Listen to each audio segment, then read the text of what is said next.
Les vamos a presentar ahorita la charla de Los Morlán. Los Morlán es una banda muy picuda. Son físicos. ¿Por qué los pusimos a Morlán en contra de Numérico?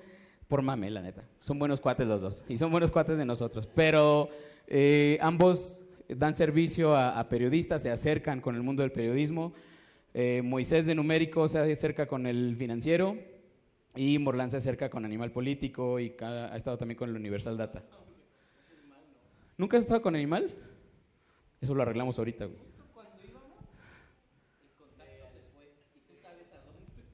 Eso lo arreglamos ahorita. Without further ado, les presento a Irving Morales de Morlán y su charla Análisis de ciudades mexicanas como sistemas complejos. Un aplauso, por favor.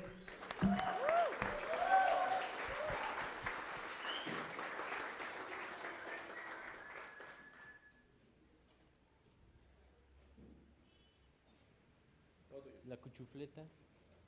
Súper, pues nosotros somos Morlán y antes de hablar de ciudades me gustaría hablar un poco de qué es Morlán. Como ya mencionó Chucho, somos un montón de físicos que hacemos o hicimos una empresa de análisis y visualización de datos sin mucha idea realmente de lo que se hacía en el análisis de datos, pues más bien teníamos mucha experiencia haciendo física y pues bueno, voy a hablar un poco de cómo surgió. Como todas las cosas buenas que surgen en esta vida, surgió en una peda, por supuesto, ¿no? Y entonces debo decir que era una peda bien aburrida porque era de físicos, entonces hablábamos de cosas bien pendejas, pero pues en una de esas, ya cuando estábamos bastante borrachos, surgió la idea de, oye, ¿y todas las pendejadas que hacemos para estudiar los núcleos y la mecánica cuántica y todo eso, servirá para resolver cosas sociales? ¿Servirá para resolver pedos como la pobreza, la distribución del agua y ese tipo de cosas? Y pues así literal empezamos a bajar bases de datos y empezamos a aplicar lo que sabíamos a otro tipo de bases de datos y a otro tipo de cosas. Después de un buen rato, pues ya vimos que incluso podíamos vender eso. Y cuando vendimos nuestro primer proyecto, pues nos sorprendimos por la cantidad que nos querían pagar, ¿no? Entonces pasó de ser un hobby a ser pues una idea de a de veras y montamos una empresa.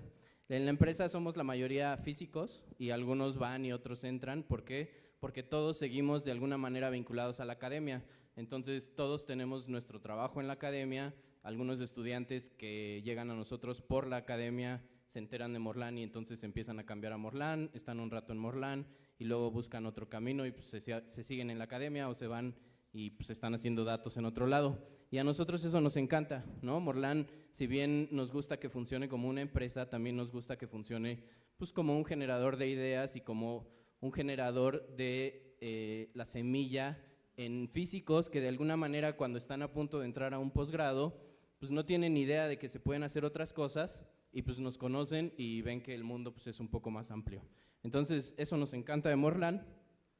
Esencialmente le trabajamos a 3 tipos de clientes, ¿no? Hemos hecho muchas cosas para medios de información, hacemos ahí análisis y visualización de datos, periodismo de datos, hemos trabajado algunas cosas para el Universal, también por ahí para Milenio algunas cosas. También algunos de nuestros otros clientes son ONGs y sociedad civil y como podrán imaginarse ahí pues prácticamente no cobramos nada, pero lo hacemos porque también cuando surgió Morlán pues la idea era aplicar esto para resolver problemas, ¿no? Y entonces ese es justo el lugar en donde la gente tiene más problemas. Y nos gusta trabajar mucho para ONGs y pues por supuesto nuestros clientes fuertes pues es partidos políticos y gobiernos que de alguna manera pues ya les hacemos análisis mucho más rudo y mucho más intenso.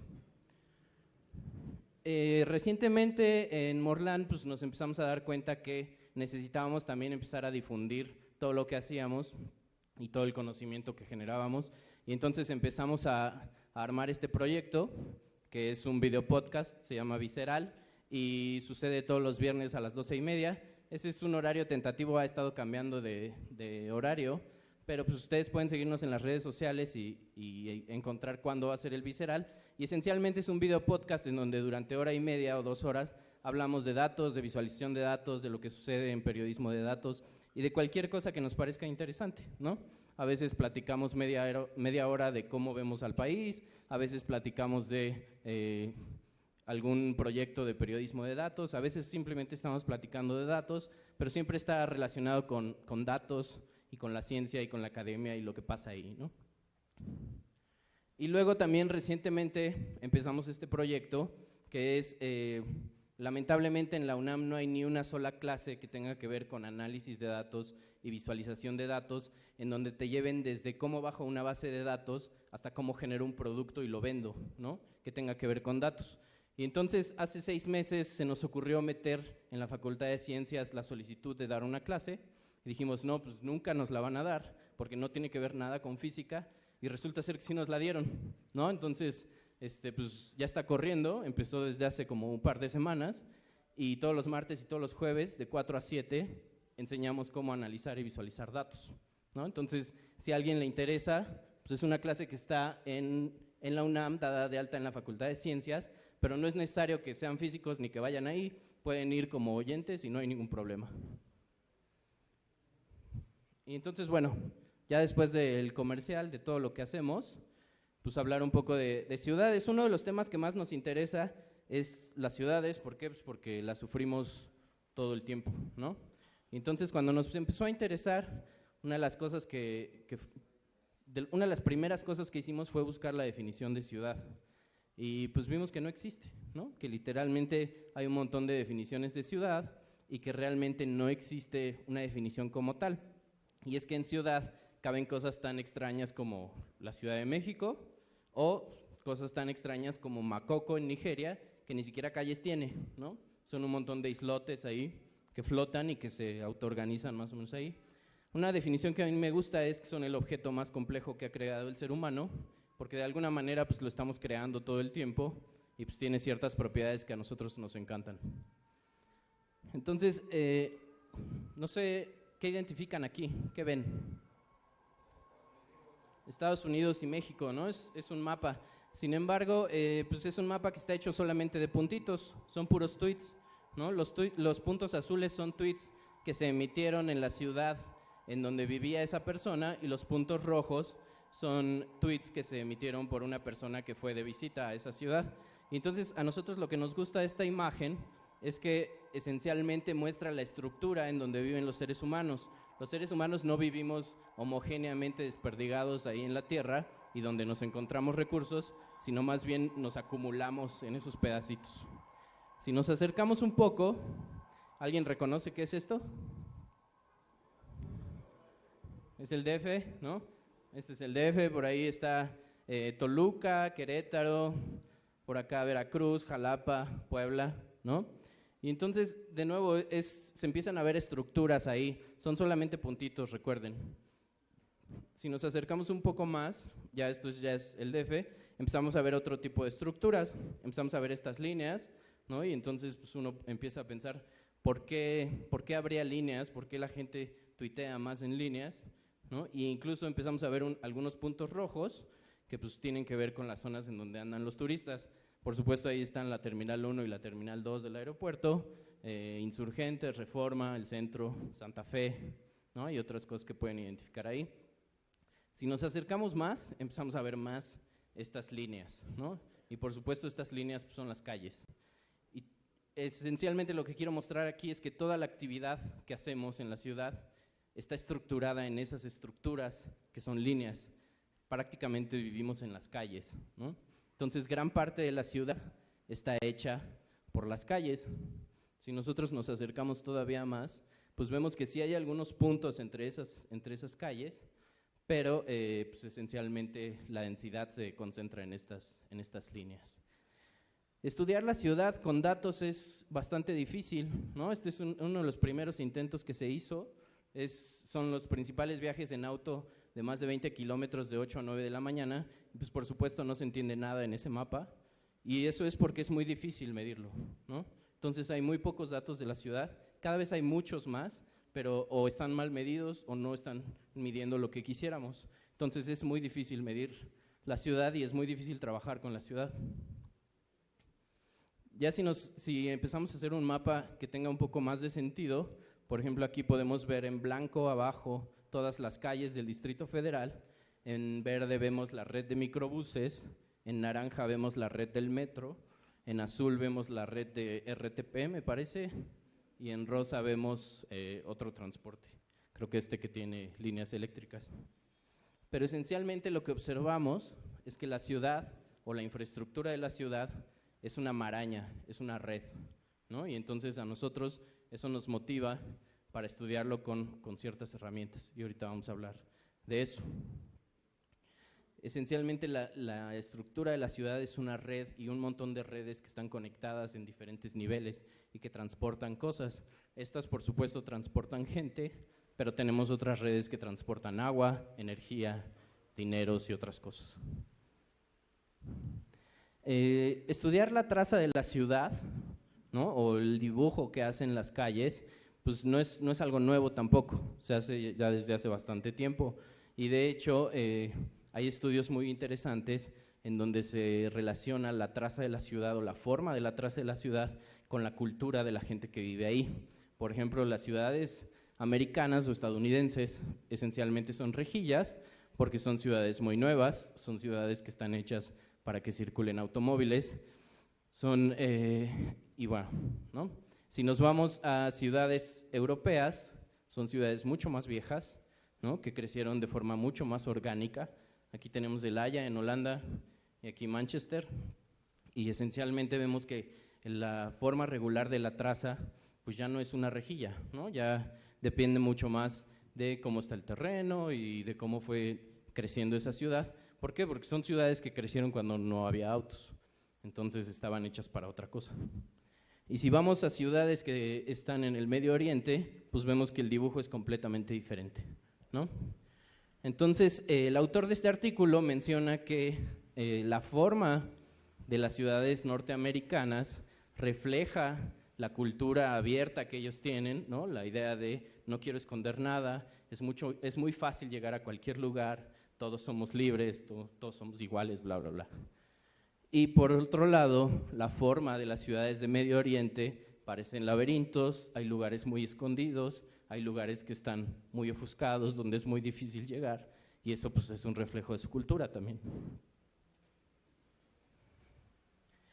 Esta imagen me salió hace poco en Facebook, ¿no? Y la puse porque refleja perfectamente la idea del análisis que queremos hacer, ¿no? Entonces es una hoja de papel y está recortada, y de este lado tiene la forma de una hoja de árbol, ¿no? Y pueden ver ahí pues las estructuras que transmiten cosas en el árbol, transmiten nutrientes, agua y otro tipo de cosas, y pues pueden ver cómo tiene ahí una estructura fractal. Y de este lado tenemos la traza de la ciudad de Ámsterdam, y pues pueden ver ahí las semejanzas, ¿no? Estas son calles y también están hechas para transmitir cosas, nada más que no son nutrientes, o bueno, podrían ser nutrientes para la ciudad. Y de alguna manera esta imagen pues nos hace referencia a que hay ciertas propiedades que son similares en ambas redes de transporte, ¿no? Y por supuesto lo que nos interesa es ver, esta es fractal por supuesto, y lo que nos interesa ver es si las ciudades son fractales o no. Entonces, ese tipo de análisis se ha hecho ya desde hace un buen rato y se hace para las principales ciudades del mundo, se ha hecho para París, para Berlín y para ese tipo de ciudades, Londres, pero para México prácticamente no se ha hecho, únicamente se ha hecho para la Ciudad de México y en un trabajo que fue de hace mucho y no se hizo tan bien. Entonces nosotros nos pusimos como reto hacerlo no solamente para la Ciudad de México, sino hacerlo para todas las ciudades mexicanas. Queremos de alguna manera caracterizar las ciudades mexicanas. Y entonces pues nos pusimos a investigar dónde viven los mexicanos, ¿no? Y resulta ser que los mexicanos viven en dos tipos de localidades, o al menos así lo divide el INEGI.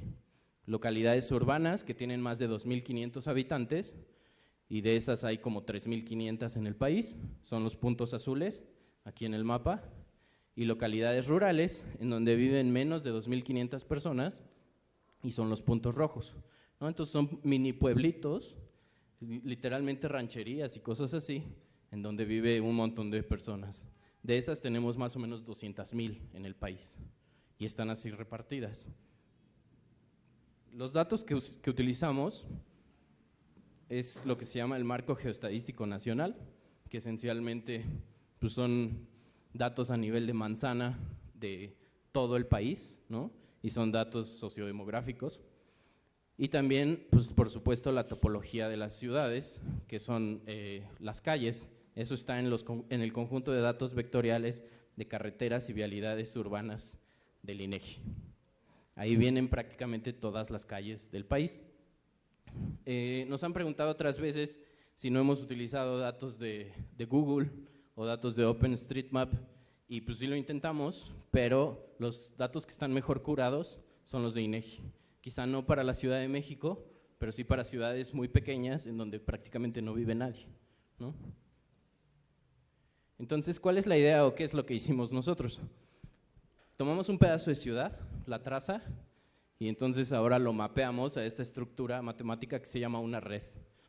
Y entonces una red está hecha de puntos y de líneas que conectan esos puntos. Y las líneas de alguna manera dicen cuando dos puntos interaccionan entre sí. Hay dos maneras de hacer este mapeo, bueno, hay muchas, pero dos son evidentes. Una es cada cruce de dos calles, o donde hay un semáforo, digamos, podemos poner uno de estos puntos, y luego cada calle pues, es una línea. Pero eso genera redes muy aburridas, porque la mayoría de las cruces pues, tienen 4 salidas, ¿no? Nosotros conocemos toda la ciudad y prácticamente podemos ver que en todos lados existen estos cruces en donde se cruzan prácticamente 2 calles. Y esas redes no nos interesan porque son muy aburridas.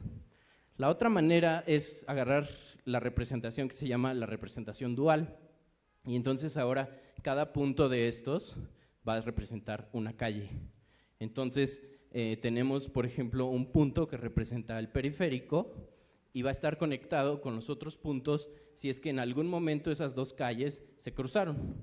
Entonces el periférico va a tener pues, cientos de salidas, cientos de enlaces, y también va a haber otras calles en donde pues, literal no hay tantas, ¿no? ¿Por qué escogimos hacerlo con redes? Bueno, las redes sirven para estudiar un montón de sistemas que recientemente se han llamado sistemas complejos. Son sistemas que literal la ciencia no tiene idea de cómo explicar, ¿no? Entonces, por ejemplo, la economía, el cerebro humano, las redes sociales, el sistema inmune, prácticamente todos esos sistemas no tenemos idea, no tenemos modelos buenos para explicar su comportamiento. Y uno de los modelos más recientes o una de las maneras más recientes de estudiarlas es a través de redes. Entonces, en cada uno de estos sistemas, yo lo que tengo es que está hecho de agentes o de pequeños subpedazos del sistema, ¿no? En la parte financiera, pues pueden ser compañías, en la parte de redes sociales pueden ser personas, en la parte del cerebro pueden ser neuronas, y esencialmente no nos interesan las particularidades de esos agentes. Lo que nos interesa es quién interactúa con quién. Entonces, al utilizar las redes o la teoría de redes, el foco de la investigación está puesto en las interacciones que hay en el sistema. Por eso escogimos utilizar redes. Entonces, la idea es mapear un pedazo de ciudad a una red. Cuando yo lo hago para Coyoacán, la red que resulta es esa, ¿no? Entonces, cada puntito representa una calle y cada una de las líneas representa un lugar en donde esas 2 calles se cruzan, ¿sí? ¿La de abajo es periférico? No, es muy interesante eso, porque hay aquí unas abajo. Resulta ser que estas están desconectadas de la red principal y esos son errores en los datos, porque no hay manera de llegar de una calle a esa otra calle, ¿no? Entonces, los datos de INEGI, a pesar de que son los mejores, tienen un chingo de errores y hay que trabajar en corregirlos. Hasta ahorita nos hemos vuelto bastante flojos y decimos, pues esa parte no es tan importante, ¿no? Porque son poquitos, pero tenemos que trabajar en corregir esa madre.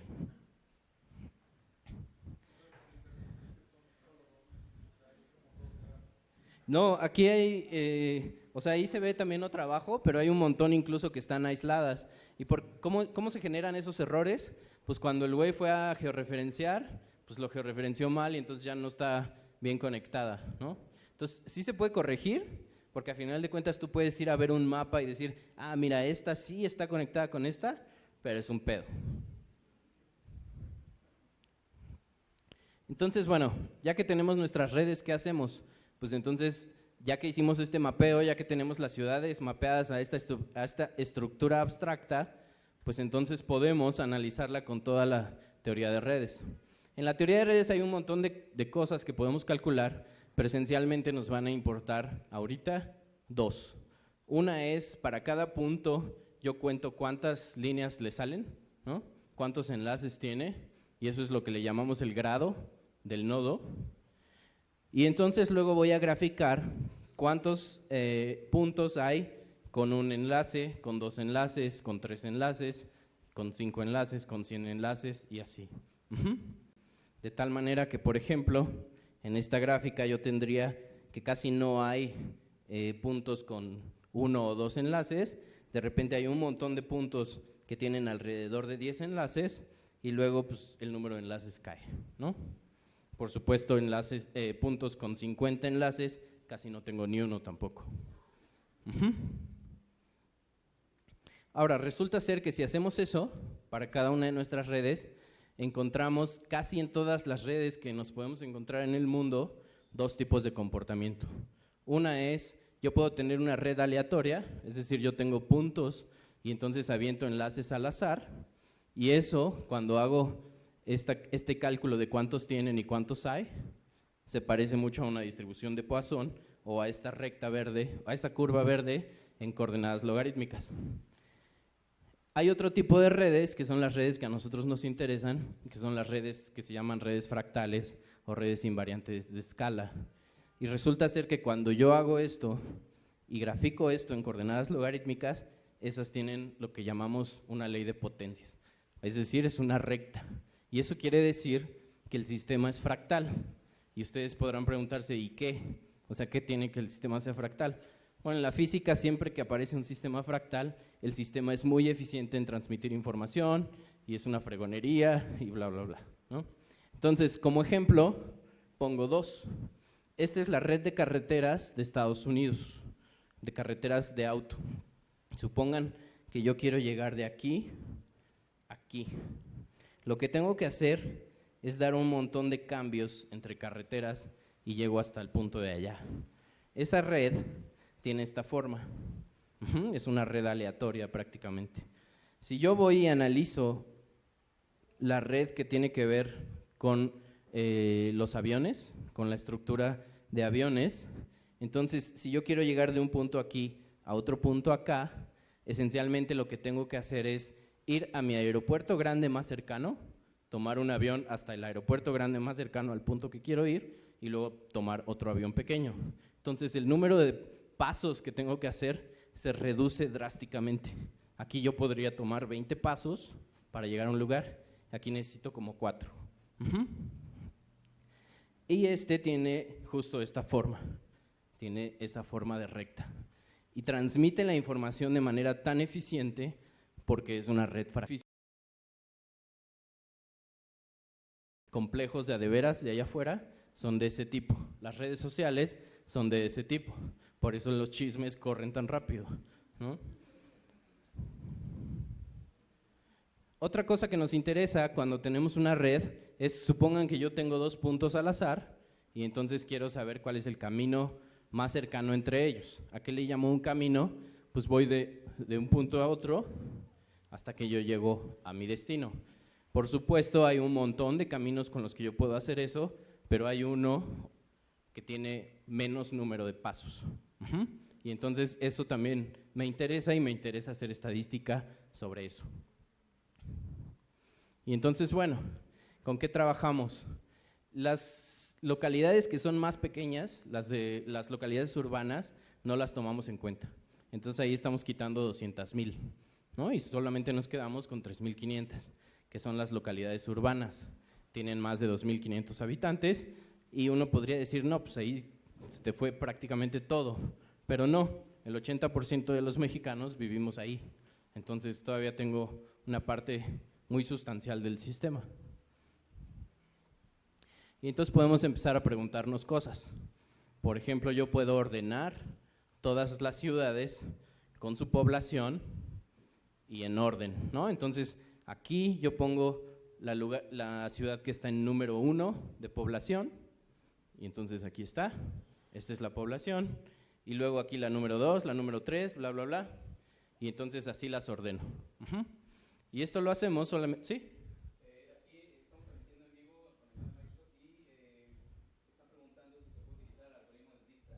Estaba a punto de contestarles que no, porque es un algoritmo exclusivamente para uso de ecuaciones computacionales, no para sistemas complejos, pero puede repetir. No conozco el algoritmo, pero pues igual y sí. Para calcular la distancia entre los puntos. La ruta más corta, sí, aquí. Entre 2 puntos. Ahora, estos son puntos abstractos, entonces, pues sí, podríamos usarlo, pero esencialmente es contar, ¿no? Para la otra, ok, muy bien. Entonces, bueno, si lo ordenamos todo, esperamos que salga algo que se llama la ley de Zipf. No sé si alguno de ustedes la ha escuchado, pero usualmente cuando tenemos ciudades y las ordenamos por población, salen todas ordenadas en coordenadas logarítmicas y hacen una recta. Y eso de alguna manera dice que el sistema de ciudades es fractal. Tenemos ciudades muy grandes y luego se van escalando a ciudades que tienen mucha menos población, ¿no? Y ustedes podrían preguntar, bueno, ¿y aquí por qué se dobla el sistema? Y pues es porque los datos de INEGI resulta ser que no consideran una ciudad a la zona metropolitana del Valle de México, la separan en municipios y en delegaciones. Entonces yo aquí no tengo el monstruo, sino tengo Iztapalapa nada más. Y entonces todas estas son delegaciones y deberían de ser un punto hasta allá arriba. Pero bueno, ahí es un error de los datos también.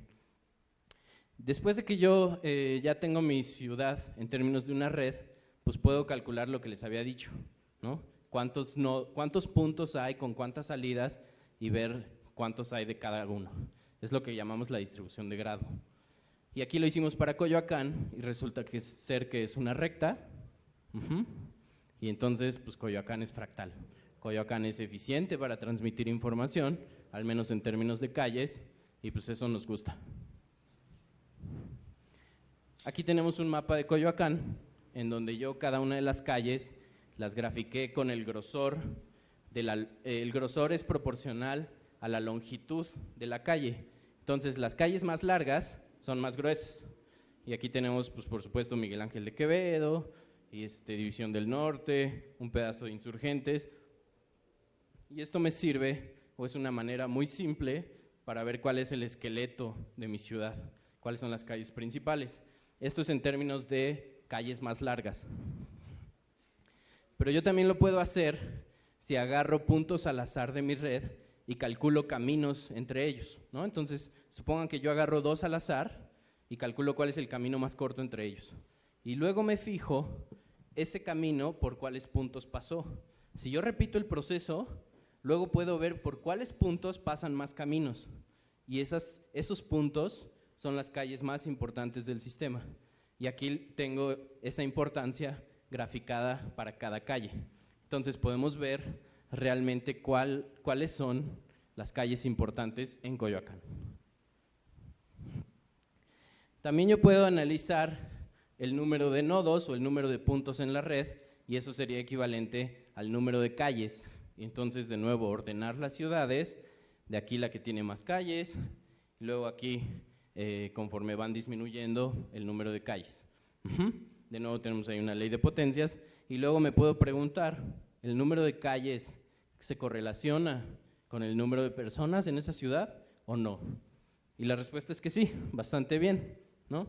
Ahorita no le calculé nada, simplemente estoy viendo ahí que hay una correlación. Y eso es esperable, ¿no? Las ciudades para algún lado tienen que crecer y cuando crecen generan más calles. También puedo hacerlo con lo que se llama el grado promedio. Y es decir, a cada calle o a cada punto de mi red, yo le voy a calcular cuántas salidas tiene y pues luego saco el promedio. Entonces eso me dice con cuántas calles se conecta cada calle en promedio. Y entonces las puedo ordenar de nuevo y tengo una, por ejemplo, que en promedio se conecta con 11 calles, que es brutal, pero la mayoría se conectan entre 3 y 6. Y de nuevo me puedo preguntar si esto correlaciona con la población. ¿Qué querría decir esto? Que conforme yo tengo más personas viviendo en mi ciudad, de alguna manera tendría más estructuras que son parecidas al periférico. Es decir, cuando mi ciudad crece, la pregunta es, ¿esto genera o no superavenidas? Y si vemos la correlación, prácticamente es nula, y entonces esto no genera superavenidas. La generación de superavenidas no es dependiente del número de personas. Y podemos, por supuesto, preguntarnos, ¿cuál es esta? ¿No? ¿Cuál es esa ciudad tan brutal que tiene 11 conexiones en promedio? Y cuando yo voy y la busco, resulta ser que es San Luis Río Colorado en Sonora, y que es una rejilla prácticamente, ¿no? Es el sueño de un urbanista por ahí, ¿no? Y entonces, pues por supuesto aquí cada una de estas calles en promedio se conecta con otras 11, ¿no? Es casi un cristal. Y de nuevo yo puedo aquí graficar en términos de la longitud de la calle, ¿sí?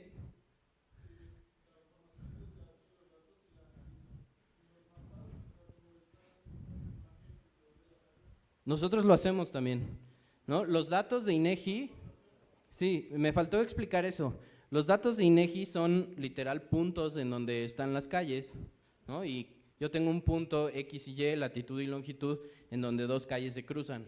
El trabajo pesado ahí es mapearlo a una red, ver cuándo se cruzan dos, es decir, en una lista que me representa una calle y en otra lista que me representa otra calle, ver si una pareja de puntos se traslapan las dos listas. Y eso es un trabajal, pero ya una vez que lo hiciste, pues tienes la información de ambas, tienes la latitud y la longitud para todas las calles, entonces puedes hacer tus mapas y también tienes las redes, ¿no?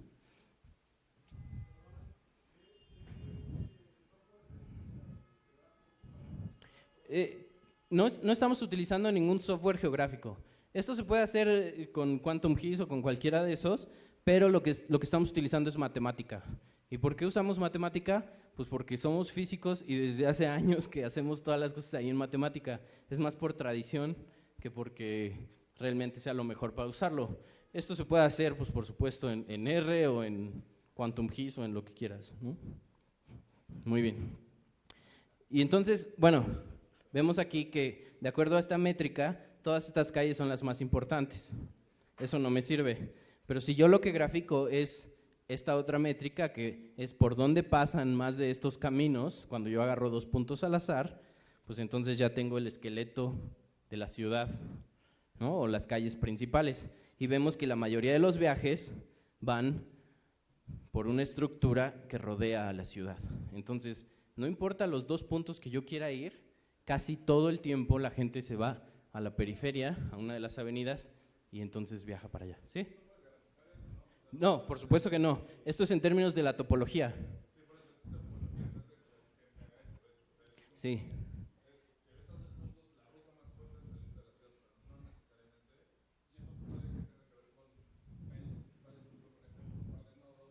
Claro. No necesariamente. Y eso es justamente la parte del trabajo en la que estamos trabajando ahorita. Estamos tratando de conseguir datos de flujo para comparar cuál es el camino más rápido en términos de la red y cuál es el camino que usa la gente realmente, ¿no? Muy bien. Y entonces, bueno, aquí está la red. Pueden ver toda esta maraña que corresponde a eso. Y uno podría preguntarse, bueno, esto claro que ya no es fractal, ¿no? Es una ciudad bastante bien diseñada y resulta ser que sí, que sigue siendo fractal.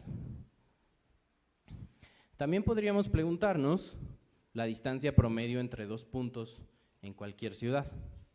Y entonces, de nuevo, sacar un montón de parejas al azar, calcular distancias mínimas, luego sacar la distancia promedio para cada una de las ciudades y ordenarlas. Y resulta ser que hay una ciudad que tiene 20 y tantas, pero todas más o menos andan por ahí de entre 4 y entre 10, ¿no? Para ir de un punto a otro, yo necesito en cada ciudad hacer un cruce, ¿sí?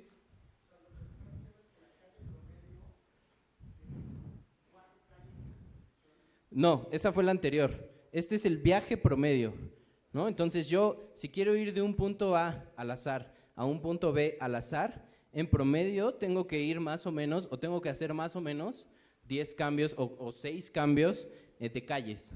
Ahora, eso es engañoso. ¿Por qué? Porque puede ser que mi calle es súper chiquita o puede ser que mi calle representa el periférico, ¿no? De nuevo, o sea, esto es en términos de la red nada más. Sí, para llegar al otro lado, ¿no? Y luego aquí las ordeno. De nuevo tengo esta estructura ahí de ley de potencias y me puedo preguntar de nuevo, ¿esto correlaciona con la población? Es decir, conforme yo tengo más personas en mi ciudad, ¿esto hace que yo tenga que tomar más calles o no? Y resulta ser que no, ¿no? De nuevo nos preguntamos, ¿cuál es esta? ¿Cuál es ese monstruo que tiene ahí 20 y tantas calles? Y resulta ser que es Medellín y Pigua, tercera sección, en Tabasco, ¿no? Que es una ciudad chiquitita y es una ciudad de chiquitita. Entonces, lo que yo necesito para ir desde este punto a este punto es ir, agarrar la carretera y luego llegar acá. Y eso suena como a muy pocos viajes, porque salen tantos, y resulta ser que para el INEGI esta calle está seccionada en todos estos pedacitos. Entonces, ahí tenemos de nuevo un problema de datos que tenemos que corregir, ¿no? Estos no son pedacitos de calle o no son muchas calles, es una sola, ¿no? Muy bien. La red se ve así de horrible y eso es justamente lo que les decía. Si yo corrijo ese error, todos estos puntos representarían nada más uno. Muy bien. Pero de nuevo, si yo voy a mi algoritmo y le digo cuáles son las calles más usadas, pues por supuesto la carretera esa es la más usada. ¿Cómo se ven otras ciudades? Aquí tenemos Aguascalientes. No sé si alguno de ustedes ha ido a Aguascalientes, pero es una de las ciudades más planas que hay en el país, una de las ciudades con menos problemas de tránsito, ¿no? Y literal, cuando uno va a Aguascalientes y pregunta, oye, ¿cómo llego a tal lugar? Te dicen, mira, te vas para acá, agarras el primer anillo, le das la vuelta y luego te sales en tal lugar y llegaste. Y eso es porque Aguascalientes tiene esta estructura de 3 anillos que rodean a la ciudad y que prácticamente la conectan con todo, ¿no? Esta es la red y estas es las calles principales que por supuesto son los anillos. Y esto es fractal también. Por otro lado tenemos Jalapa. No sé si alguno de ustedes ha ido a Jalapa, pero es un verdadero desmadre manejar ahí. Es una de las ciudades con mayor problema de tránsito del país. Es una ciudad que no es plana, es una ciudad que es así, ¿no? Incluso estacionarse pues es un problema, porque prácticamente todo el tiempo dejas tu carro así. Y podríamos preguntarnos lo mismo, ¿dónde están las calles principales en Jalapa? Y haciendo el mismo análisis, pues vemos que es un desmadre, que no tiene estructuras de anillos, ¿no? Y entonces, bueno, podemos comparar esas dos. Aguascalientes tiene cerca de 800,000 habitantes. Jalapa tiene cerca de 400,000 habitantes, es la mitad. Vimos que el número de calles correlacionaba con la población, entonces Jalapa debería de tener la mitad de calles que Aguascalientes, más o menos, y ahí ya vemos un problema. Aguascalientes tiene 8,000 y Jalapa tiene 9,000, cuando debería de tener pues, para ahí de 4,000, ¿no? Entonces ahí ya vemos un problema. Y luego podemos ver, necesito yo cambiarme en Aguascalientes para ir de un punto A a un punto B, y son cerca de 7, que está muy cerca del promedio nacional. En Jalapa son cerca de 11, ¿no? Entonces ahí se puede ver pues, cómo empieza uno a realmente a seleccionar qué ciudades tienen un problema y por qué. Otro tipo de cosas que estamos haciendo es con la misma traza de las ciudades. Esto es la traza de la delegación Magdalena Contreras. Ustedes pueden notar aquí que este lado tiene prácticamente una rejilla y de este lado es muy homogénea. Tiene ahí, es muy orgánica, tiene calles que doblan, ¿no? Y es diferente. Entonces tenemos dos regiones. Si nosotros vamos a Google Maps y la checamos, pues la densidad poblacional es mucho mayor de este lado que de este lado, ¿no?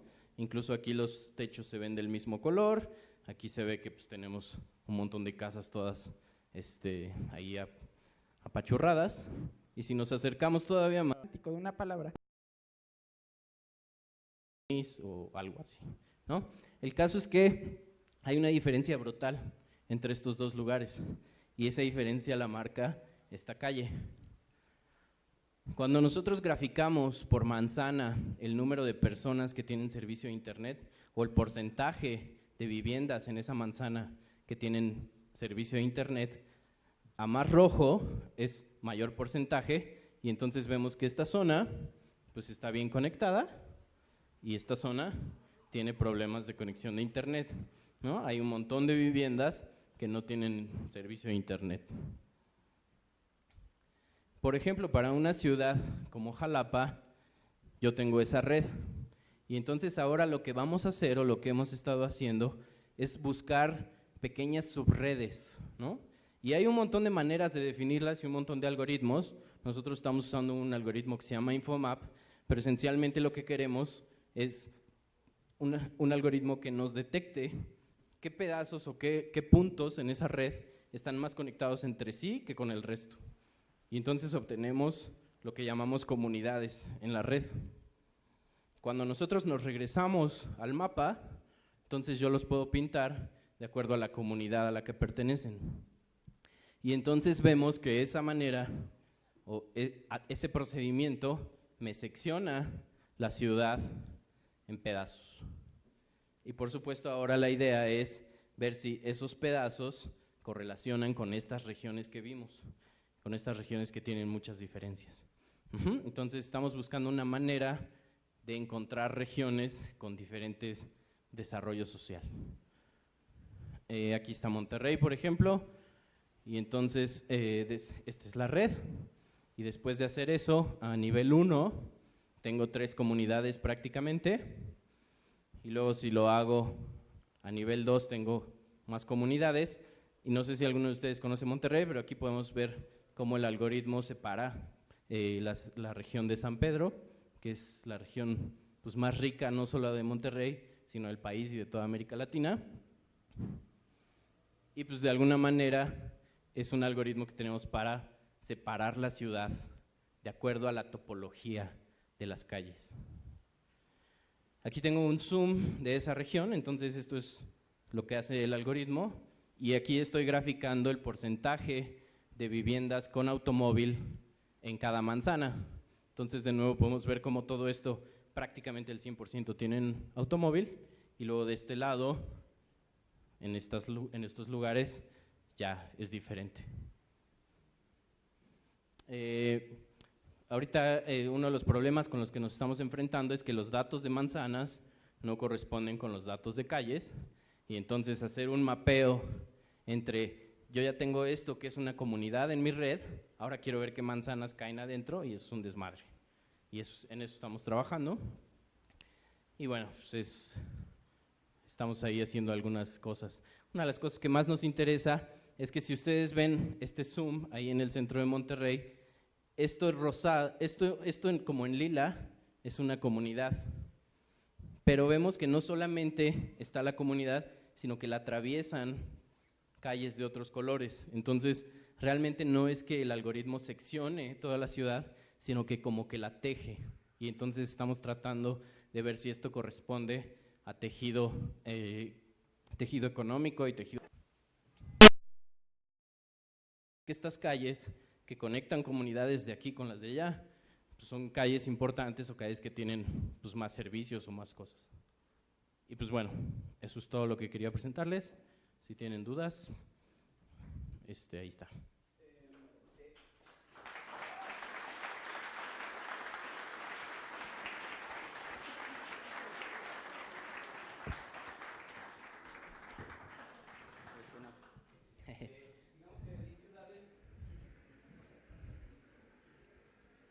De 10 ciudades a las cuales les corres este algoritmo, ¿en cuántas te equivocas para mapear, para que tu algoritmo te seccione a nivel socioeconómico? Estamos justo en eso, ¿no? ¿Y por qué? Lo más fácil y lo que haría un físico es ir y agarrar los datos del INEGI como el internet o como los carros, y entonces decir, yo aquí voy a generar secciones en donde es diferente el internet. pero eso un sociólogo pues me va a mentar la madre, ¿no? Porque eso no define bien el desarrollo. Entonces estamos trabajando con un grupo de sociólogos y gente que hace humanidades, que está definiendo estas comunidades no desde las redes, sino desde la cohesión social, y están haciendo entrevistas, están haciendo otras cosas. De tal manera que podamos tener, al menos para la ciudad de Monterrey, que es en donde ellos están, seccionada la ciudad, no en términos de lo que nosotros estamos diciendo o en términos de lo que dice INEGI, sino en términos de lo que dice la gente que vive ahí. Le están preguntando a la gente, tú que vives aquí, ¿hasta dónde crees que es tu barrio y por qué? ¿Por qué crees que es diferente de la calle de allá? ¿No? Entonces es un trabajal y pues sí, o sea, podemos hacerlo con los datos de INEGI y te podría dar un número en las próximas semanas, de decir, mira, nuestro algoritmo le pega al tanto por ciento, pero no es el objetivo. ¿Por qué? Porque es un sistema mucho más complejo que eso. Okay. No sé si está por aquí Andrea Fernández, ¿no vino? Porque la siguiente pregunta iba a ser esto relacionado con la nueva métrica de pobreza, si era efectiva, pero bueno, ya cuando venga Andrea ya... Sí, podemos platicarlo. Ok, de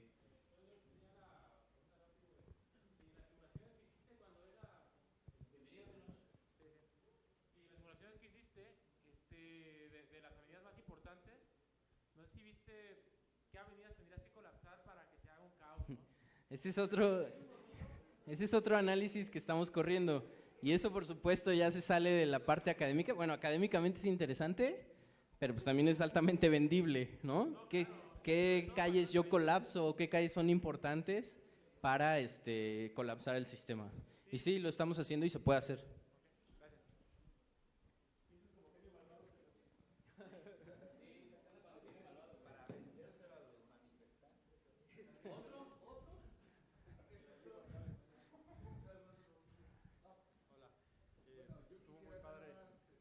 A ver, ¿quién va?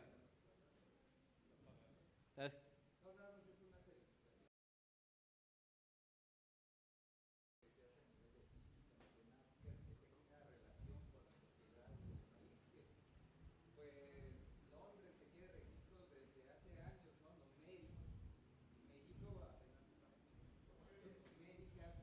Sino como algo distinto. Muchas gracias y es bien importante que comente algo. Nosotros desde la academia empezamos a hacer esto y resulta ser que a la gente cuando tú estás en la academia y haces esto, no le importa. ¿Cómo hicimos que nos empezaran a escuchar y que le importara? Formamos una empresa. Y entonces ya llegábamos como empresa y le decíamos, mira lo que podemos hacer. No mames, está de huevos. Pero si tú llegas como ¿no? Entonces, ese punto es bien triste, pero casi siempre hay que pasar por eso. Hola, pues, está poca madre la plática, la verdad estuvo muy padre. Yo la verdad es que no sé mucho de estadística, trabajo con mapas, me gusta mucho, la verdad me parece impresionante. Pero ¿cómo definías la comunidad? Dices que tienes el algoritmo del Infonavit, pero ¿la comunidad se define con una multitud de nodos que se clusteriza o cómo? Sí, en las redes tú tienes puntos y entonces hay muchos algoritmos para generar subredes. El que nosotros estamos utilizando se llama Infomap y lo que hace esencialmente es que agarra 2 puntos al azar, define un camino y luego le pone un nombre en términos de ceros y unos, ¿no? Y luego a ese nombre le calculas algo que se llama la información de Shannon. Y luego empiezas a ver qué nodos tú podrías acumular en otros nodos más grandes para reducir esa información. Entonces, lo que está detrás aquí es maximizar la entropía, ¿no? Es aumentar disminuir la información que yo necesito para describir el sistema. ¿Y las comunidades sí se relacionan mucho con lo que se conoce, pues, digo, la MAI dice el nivel socioeconómico es pues esto, ¿no? ¿Sí coincide o se limita? Pues estamos justo en eso, ¿no? Ahorita lo estamos tratando de correlacionar con variables sociodemográficas, pero también hay otra parte del grupo que está tratando de cruzarlo con el de NUE y con variables económicas, y por supuesto lo que nos interesa es en estas redes, como bien decían de aquel lado, pues son solamente redes y solamente la topología, pero pues algunas calles incluso tienen sentido, entonces algunas calles están conectadas de un lado pero no del otro, y aparte esas calles tienen flujo de gente, entonces lo que queremos hacer es montar flujos verdaderos sobre nuestras redes. Ahora eso se puede para la Ciudad de México, podemos obtener datos de flujo de cómo se mueve la gente, pero para ciudades pequeñas es sumamente complicado. Bueno.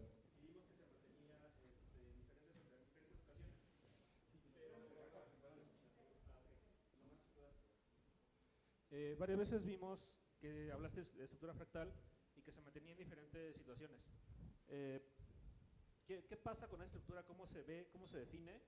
¿Y se mantiene igual cuando agregas pesos a la red? En lugar de que sea solamente conexión, sino que agregas costo o lo que quieras. ¿Qué pasa con esa estructura? Esa es muy buena pregunta. Nuestra hipótesis principal era, bueno, pues por supuesto monstruos como la Ciudad de México, Monterrey o Guadalajara deben de ser fractales, por si no, no funcionarían, pero si nosotros bajamos de tamaño, esa fractalidad se debe de romper de alguna manera. Las ciudades pequeñas no deben de ser fractales. Cuando hicimos el análisis, la primera sorpresa fue eso, todas son fractales, prácticamente todas. Entonces una ciudad, casi ya por ser ciudad, es fractal, ¿no?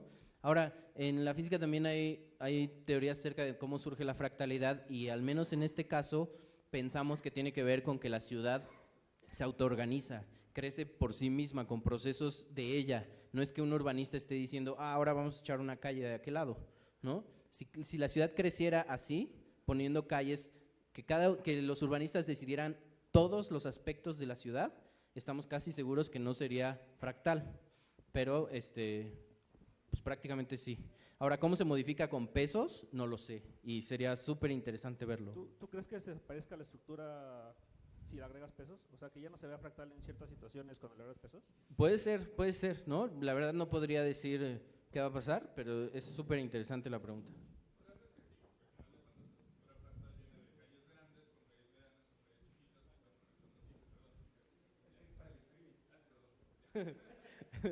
Y de eso se trata.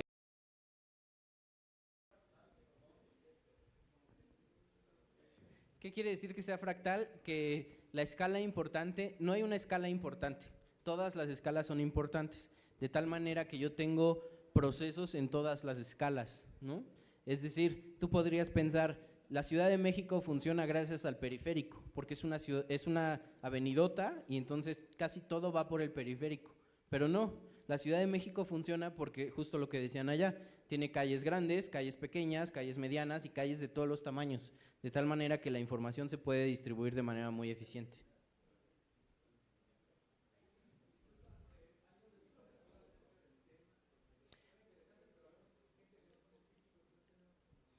Sí, hay varios libros que tienen que ver con sistemas complejos. El que yo más recomiendo que esté relacionado con ciudades se llama Emergence, y no recuerdo el autor, pero te lo puedo decir al rato que estemos ahí conviviendo.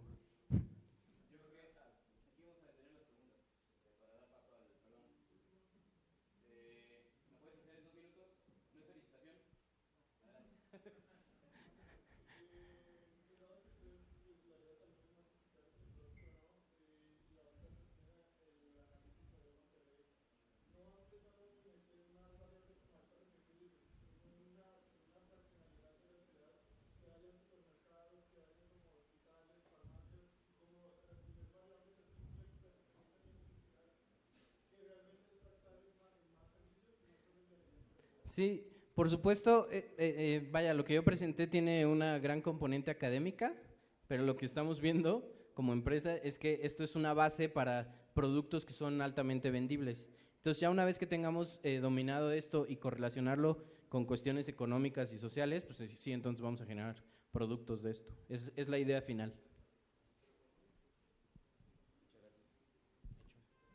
Un último aplauso para Irving, por favor, para Morlan.